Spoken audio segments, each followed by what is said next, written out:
Picture this. You wake up Monday morning, coffee in hand, ready to conquer the world. But by Wednesday, you're drowning in tasks, firefighting urgent issues, and wondering where the week went. Sound familiar? If you're nodding your head thinking there's never enough time as a business owner, then we need to talk. Today, we're going to transform how you approach your week so that you finally take control of your schedule instead of letting it control you. Most business owners make one critical mistake when planning their week. They focus on what they need to do instead of understanding who they need to be. Here's the reality check we all need to hear. Time isn't the problem. We all get the same 24 hours. The problem is role confusion, and it's killing your productivity. Let's start with something that might sting a little. When you say there's not enough time, what you're really saying is that you haven't taken control of your choices. Time is constant, but your decisions about how to use it are entirely within your control. This mindset shift is fundamental because, until you accept responsibility for how you spend your time, you'll always feel like a victim of your circumstances. Now here's where most business owners go wrong.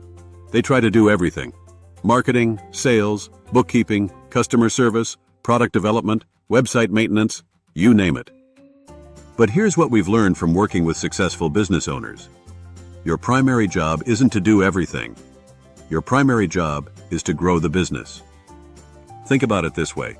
There are really only a few core functions in any business. You have your product pillar, what you're actually selling. You have your customer pillar, how you attract, convert, and serve customers.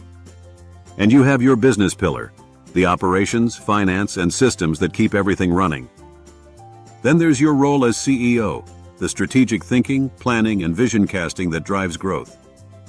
Right now, you're probably wearing all these hats simultaneously, switching between them randomly throughout the day.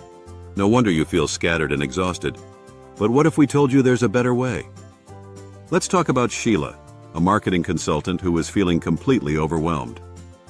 She was spending 3 hours every morning on social media, then jumping to client work, then handling invoicing, then back to social media. She was busy all day, but her business wasn't growing. Sound familiar? Here's what we did with Sheila, and what we want you to do too. First, we conducted a time audit. For 1 full week, Sheila tracked every single task she performed and when she did it. No judgment, no editing, just honest documentation of where her time actually went. The results were eye-opening. Sarah was spending 60% of her time on tasks that weren't moving her business forward. She was doing social media inefficiently, handling basic bookkeeping that could be outsourced for $20 an hour, and jumping between different types of work without any structure. We created a simple color-coding system for her time audit. Green for tasks that truly added value and only she could do as the CEO. Yellow for important tasks that could eventually be delegated. Orange for necessary tasks that weren't being done efficiently. And red for complete time wasters that needed to be eliminated immediately. When Sheila saw her week color-coded, she realized she could potentially free up 70% of her time just by making some strategic changes. But here's the key insight. Even if she couldn't delegate everything immediately due to budget constraints, she could still optimize how and when she did these tasks. This brings us to the magic of time blocking and batching. Instead of doing social media 3 times a day for an hour each time, Sheila now dedicates one focused block of time to create all her social media content for the week. Instead of checking and responding to emails throughout the day, she has designated email times. Instead of handling invoicing whenever she remembered, she batches all her financial tasks together. Think about a restaurant kitchen during dinner rush. The chef isn't making one complete meal at a time, starting and finishing each dish individually. They're batching. All the salads get prepared together. All the proteins get cooked together. All the desserts get plated together. This system allows them to serve hundreds of customers efficiently. Your business should work the same way. Let's look at Mark, who owns a small construction company.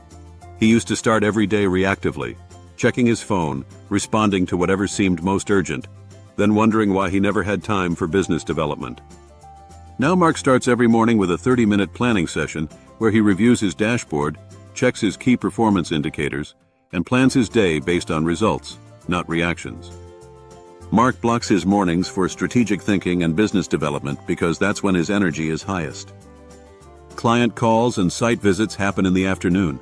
Administrative tasks get batched into one block twice a week. By structuring his time around his energy levels and business priorities, Mark increased his revenue by 40% in 6 months while working fewer hours. Here's something most business owners miss. You need different types of time for different types of work. Creative work requires long, uninterrupted blocks. Administrative tasks can be batched efficiently. Strategic thinking needs quiet, distraction-free time. Client communication works best when you're fresh and focused. When we help business owners restructure their weeks, we always start with protecting time for their CEO role. This means dedicated time for strategic thinking, planning, reviewing metrics, and working on the business rather than in it. Everything else gets scheduled around these priorities. Let's talk about delegation and outsourcing for a moment. We know what you're thinking. You can't afford to hire help yet, but here's a different way to think about it. What's the value of your time? If you can generate $100 an hour through business development activities, does it make sense to spend that same hour doing $10 an hour bookkeeping tasks? Even if money is tight, you can start by identifying which tasks you'll delegate first, as soon as it becomes financially viable. This mental shift helps you stop getting emotionally attached to low-value activities and start focusing on what really matters. Jackie runs a consulting business and initially resisted outsourcing anything. But when she calculated that she was spending 8 hours a week on tasks that could be done by someone else for $30 an hour, while missing opportunities worth thousands of dollars, the math became clear. She started with just 4 hours of virtual assistant help per week and reinvested the freed-up time into client acquisition. Within 2 months, the additional revenue more than covered the outsourcing cost. The key to effective weekly planning is daily planning within your weekly structure. Each morning, take 15 to 30 minutes to break down your time blocks into specific deliverables. Don't just schedule marketing time. Schedule complete 3 LinkedIn posts and outline next week's email newsletter. Be specific about outcomes, not just activities. Here's a productivity secret that most people miss. If you give yourself 5 hours to complete a 1-hour task, you'll probably take 5 hours. But if you give yourself 55 minutes to complete that same task, you'll push yourself to finish it efficiently.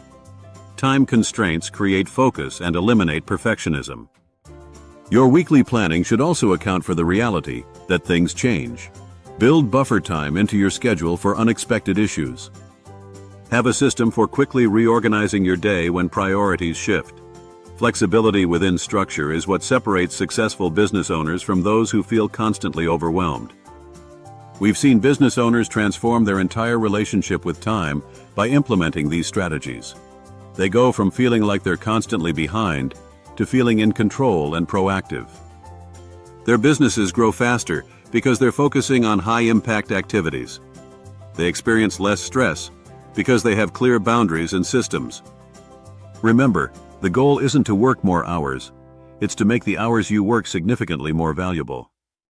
Every minute you spend on low-value activities is a minute you're not spending on growing your business and creating the life you want.